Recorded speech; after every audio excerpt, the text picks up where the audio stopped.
Bienvenue dans votre nouvelle émission d'éducation, civilité et art de vivre. Pour bon nombre de personnes qui se demanderont qu'est-ce que la civilité? Eh bien, civilité ou savoir-vivre désigne un ensemble de règles de vie en communauté telles que le respect d'autrui, la politesse ou la courtoisie. Ainsi, pour ce premier numéro, nous parlerons de la salutation. Que vous soyez dans un endroit sophistiqué ou non, la base de toute bonne manière consiste à reconnaître la présence d'une autre personne. Ne pas le faire peut être considéré dans la plupart des situations comme une insulte.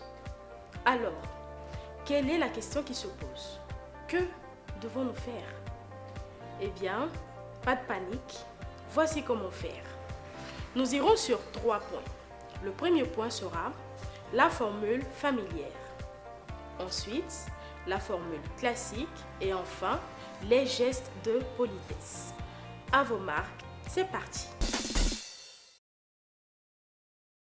Premier point, formule familière.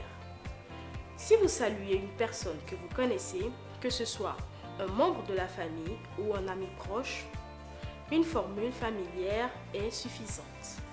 Dans ce cas, vous lui direz « Salut, comment ça va ?» ou « Bonjour, comment ça va ?» Simple. Par contre, la formule classique, elle nécessitera d'autres mots. Lesquels? 2. Formule classique. Lorsque vous saluez une personne plus âgée ou un partenaire d'affaires ou encore une haute autorité ou toute personne formelle, servez-vous de son titre en disant « Monsieur le ministre »,« Madame la Première Dame » ou « Monsieur Kofi ». Notez bien, il est formellement interdit d'utiliser les familiarités.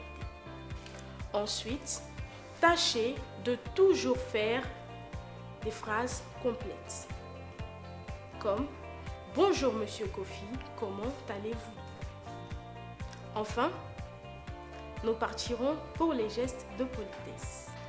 Il est primordial de faire des gestes de politesse qui vont en adéquation avec la salutation. Pour les salutations courantes, vous avez le choix dans la façon de procéder avec cette personne. Vous pouvez ne rien faire du tout. Vous pouvez lui faire des bises. Vous pouvez lui offrir une poignée de main ou vous pouvez faire tout autre geste relatif au degré d'intimité avec cette personne.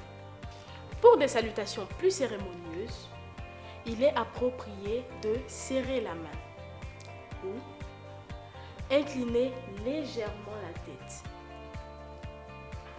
Notez bien, si la personne que vous saluez avec le mot protocolaire vous prend dans ses bras ou vous envoie un baiser de la main, acceptez ce geste, mais avec beaucoup d'élégance.